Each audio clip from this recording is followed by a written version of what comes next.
Hi, this is Paul on the plane, and this is part 2 of our analysis on images from the LRO, the Lunar Reconnaissance Orbiter. If you recall from part 1, the LRO was launched in 2009, and we are told it is orbiting the moon, taking pictures of the lunar surface, but occasionally does send us a picture of Earth. Here in part 2, we'll continue examining and scrutinizing LRO Earth images, and then in part 3, we will focus on the images the LRO is providing us of the lunar surface itself. We'll begin by navigating again over to the Visible Earth website on the NASA domain. Here's a handful of images entitled Earth from the Moon. The link is in the video description. These images also exist on the LRO website gallery of images, unlike the vertical Earthrise image on the Earth Reimagined page with its missing mountain or hill that we analyzed in part 1 of the LRO series. At the bottom of the page here is 3 images that I've downloaded, and these are the ones we'll be focusing on here in part 2. So we're going to drop them all into Photoscape as a first step, and the first image here, as you can see, has had text added, so we know it's been edited with a transparent text file. This image also does not have a box around it, like the ones we saw in part 1. But you can see the little dots, little colored dots around it, which is JPEG compression, meaning, in a forensic analysis of the edge here, it's revealing that it's been pasted onto a background. Okay, the second image here is the so-called original. It has no text on it, but it does have a box around it. What's interesting is that the box shows the Earth image has been very tightly cropped, as you can see when you adjust the gamma brightness. If this was the whole image originally, why is the camera capturing this image with the Earth right on the edge of the frame? And then why would NASA put it on a black background that is just a little bit larger? Okay, the third image here is the really interesting part. It's labeled as a reference map, and as you can see by the file name, NASA admits this is an infamous blue marble image. Good old Rob Simon is credited in the article too, and I'm sure you remember his description of how the blue marble was made, from the MODIS system on the Terra satellite strip data in 2004, right? Here's a brief clip with Rob explaining how it was manufactured.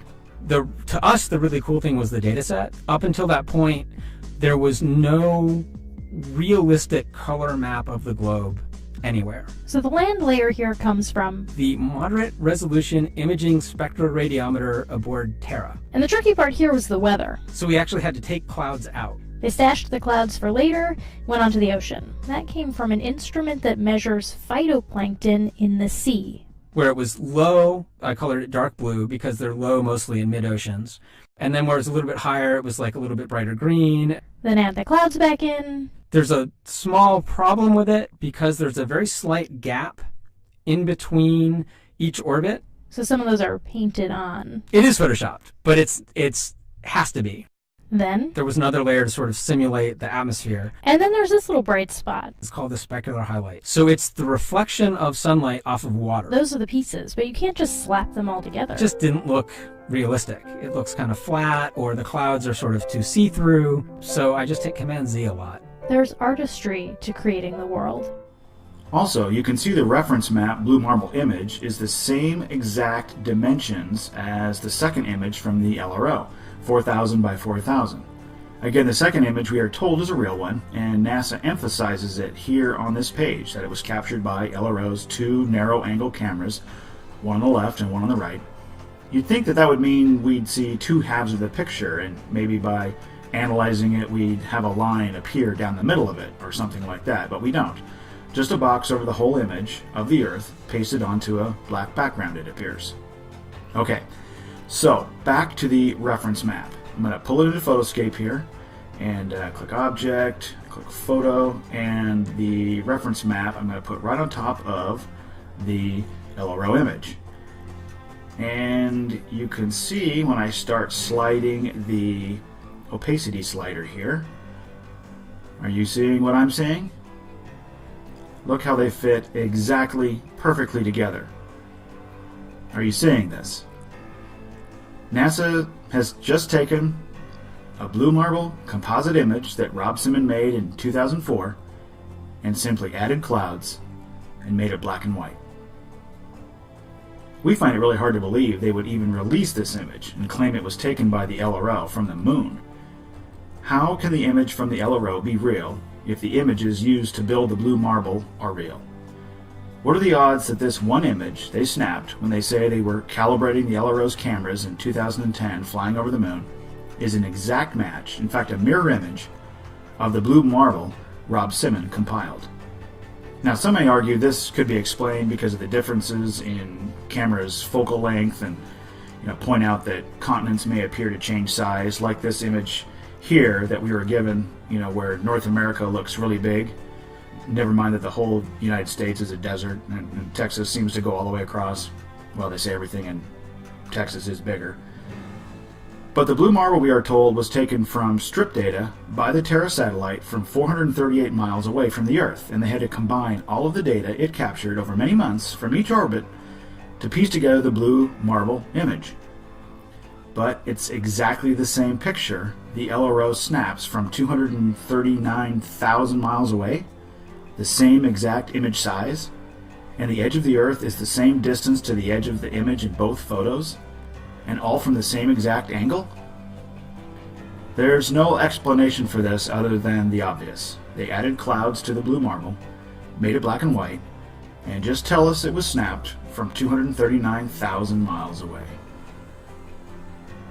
Okay, so if we go back to the NASA website here and click this blue box at the top right, you will get the same story about the LRO Earth from the Moon image, and you can see the dates that NASA acquired this image, 2010, June, and the date they acquired the reference map, June 2004. So almost exactly 6 years apart.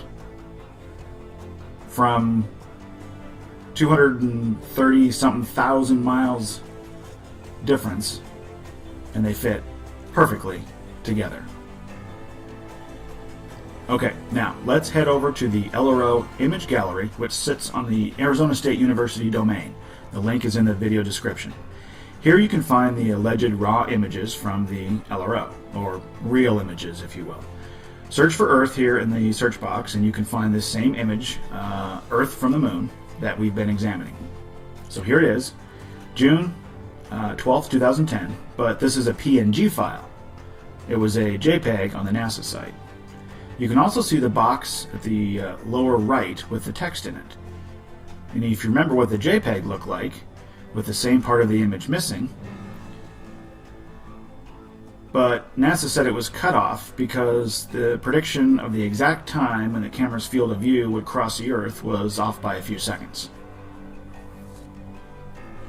Alright, we'll put the PNG file we downloaded from the LRO image gallery now into Forensically, and use the string extraction tool, and guess what we see? Evidence of Photoshop signature. So much for a raw or unedited image. If there was a court battle and these pictures were submitted as evidence, forensic scientists would be scrutinizing these images, and they'd find the boxes around them and see evidence it was in Photoshop by the signature, and look for noise and look at the edges and the illumination, and these just wouldn't fly in court, in a court of law. They wouldn't even be accepted as evidence. They would be debunked immediately and thrown out. But so many of these images in the LRO image gallery don't have any noise. So many that it creates a strong, reasonable doubt about the validity of the claims these are real images.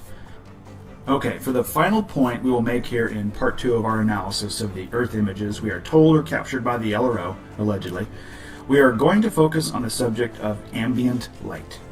Ambient light means light that is already present before any additional light is added. It's natural light, so to speak. To provide an example, I'm going to drop one of my moon images I took personally with my P900 into Forensically, and by using the level sweep slider, you can see this halo appears around it, and that's its ambient light coming off of the object. Now, whether you believe the ambient light is created by the moon or is a reflection of sunlight, that's not something we're going to debate here. The point is the light is coming from the moon, and as you get further away from the light source, as you can see here, it just gets darker and darker. Alright, now let's pull the PNG file of the Earth from the LRO gallery and do the same analysis and look for ambient light. We should see all kinds of ambient light emanating from the Earth, with 70% of the Earth being water, think of the amount of light reflection we should get as opposed to the moon. All the water and the air reflecting sunlight, but no ambient light in this image whatsoever. It should have an even bigger and more prominent glow around it than the moon. So even with no box around it, that tells us this was still a copy and a paste job onto a black background. And then the string extraction tells us it was indeed photoshopped. Yep, so here we have another fake image. Did you know that NASA has released pictures of the sun and it has no ambient light around it too? Are you serious? Check it out for yourself. Okay, that's a wrap on part 2 of our LRO image analysis. Let's quickly recap. This set of LRO Earth images from the moon were created originally, it looks like, as a PNG file in 2010, with the Earth pasted over a black background with a box around it. It then has its box removed and is saved as a JPEG. The reference map they included is a blue marble image comprised of strip data taken from 438 miles above the Earth 6 years earlier in 2004, but it matches exactly with the alleged real image taken by the LRO 239,000 miles away. Secondly, real images contain noise, and if there is light emanating from it, they will also have ambient light, which can be found by adjusting the levels in photo editing software programs. However, none of the Earthrise or the Earth from the Moon images from the LRO have noise or ambient light, because they aren't real. We hope you can see the inconsistencies, the anomalies, the irregularities we are being fed by NASA and these alleged real images of Earth. Why is NASA releasing fake pictures of our world? And tell us that they are, can be used in museums and textbooks and used by teachers and scientists. If the images have been manipulated in any way, then what scientific value do they even hold? Isn't science about the search for truth? On behalf of Archer Sage, this has been Paul McLean. Thanks for watching.